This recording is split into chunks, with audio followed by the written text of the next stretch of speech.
welcome to our deep dive into the fascinating world of bonsai. We're going on a journey today Oh, a journey it is. to uncover the roots I see what you did there. of how this art form developed over time. To kick things off, can you give us a little glimpse into how bonsai as we know it emerged?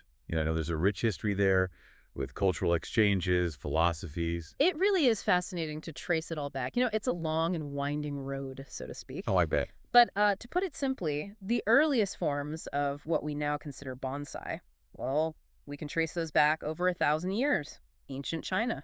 Wow, 1,000 years. That's incredible. So it wasn't always called bonsai, right? What did they call it back then? You're right. It had a different name back then. It was penjing, meaning tray scenery. Tray scenery, rather than focusing on individual trees. Exactly. Think of it as capturing a whole scene within a container, Ah, okay. often featuring rocks, water, and of course, Had to have the trees. carefully shaped trees. So the Chinese were already miniaturizing nature, wow, centuries ago.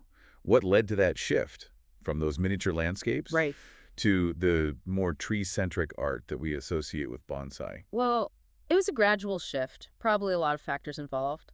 But a key turning point, I think, was the introduction of penjing to Japan. Around the 13th century, if I'm not mistaken. You got it, right around then. And I've heard that Buddhist monks played a role in that, That's the prevailing theory, yes. bringing it across the sea. As they traveled between China and Japan, they brought more than just religious teachings, cultural practices as well, including, you guessed it, penjing. And that's where it became bonsai, right? In Japan. Right, meaning planted in a container. So a change of name and a change in focus. But I imagine there's more to the story Oh, there's always more to the story. than just, what's physically there. Right, absolutely. It's not just about what's in the container, it's about the philosophy behind it. The development of bonsai in Japan was deeply influenced by Zen Buddhism. Zen Buddhism. Yeah. Okay, I can already see how that connects. The meditation, simplicity, that Mm-mm. harmony with nature, it all resonates with bonsai. Exactly, you're getting it.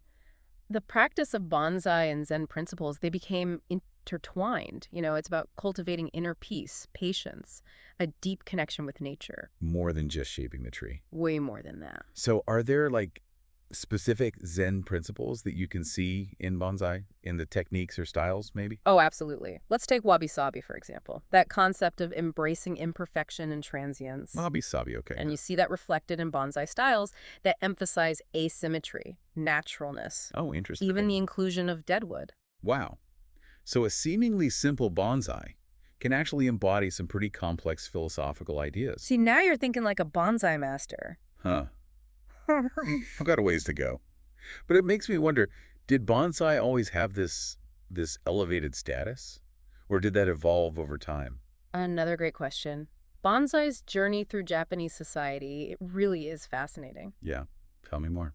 So, in its early days, it was primarily enjoyed by the elite, Okay. often associated with nobility and scholarly pursuits. A status symbol. You could say that. Yeah. A way for the upper classes to demonstrate their refined tastes. I can see that. But it didn't stay confined to palaces and temples forever, right? No, it didn't. Over time, bonsai gradually spread to the wider public. So how did that happen? How did it become more accessible? Well, a number of factors were at play. You had the rise of the merchant class, for one, Okay. and the development of new techniques and more affordable materials all played a part. So more people had the means and opportunity to try it out. Pers- But did it still carry that air of exclusivity? I mean, even though more people could afford it, was it still seen as, a high-class thing? That's an interesting point.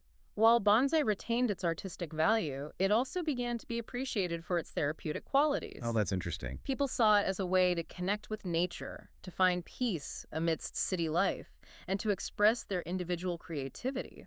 Right. So it wasn't just about owning something rare or expensive. It about cultivating a living art form. Exactly.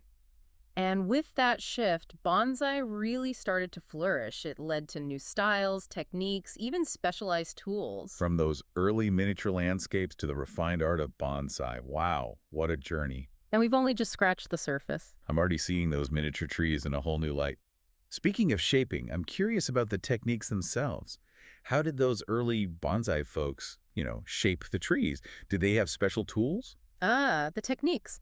Well, in the very early days, bonsai shaping likely relied on more basic methods, focusing on pruning, training branches, working with the tree's natural growth patterns. So not like forcing it into a specific shape right away. Exactly.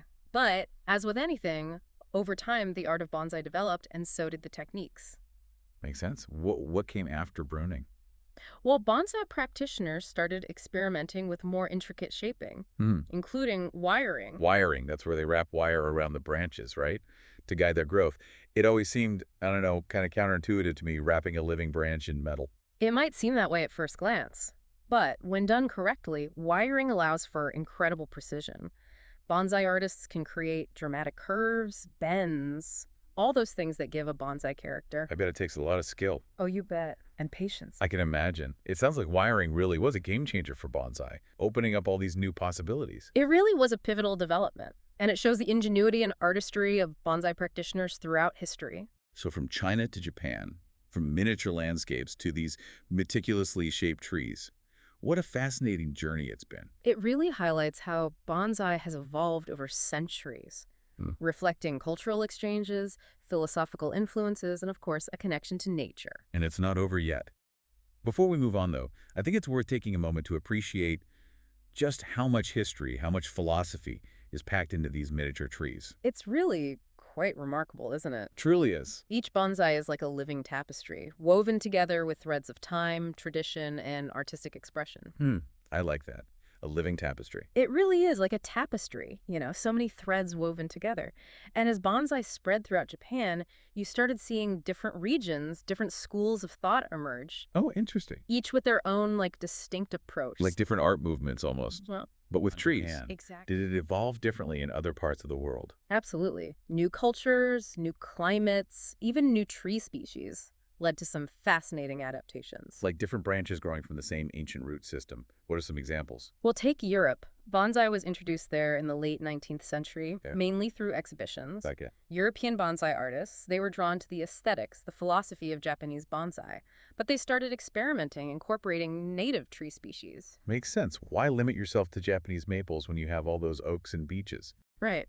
And then in North America, bonsai took root in the mid-20th century, largely thanks to Japanese immigrants who brought their traditions with them. Ah, cultural exchange. That must have had a big impact. Huge! American bonsai artists embrace the diversity of trees here. Oh, yeah. We got a lot of different trees. From towering redwoods to delicate flowering dogwoods, all finding their way into bonsai. So, celebrating local flora, but still within those traditional styles. Exactly. And they also started developing their own distinct styles, inspired by the vast American landscapes.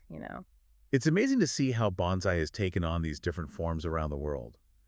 This deep dive into the history and evolution of bonsai has been fascinating. It has. We've journeyed from ancient China to modern-day America, witnessed all the transformation, The adaptations. the enduring spirit of this art form. It's been a pleasure exploring all of this with you.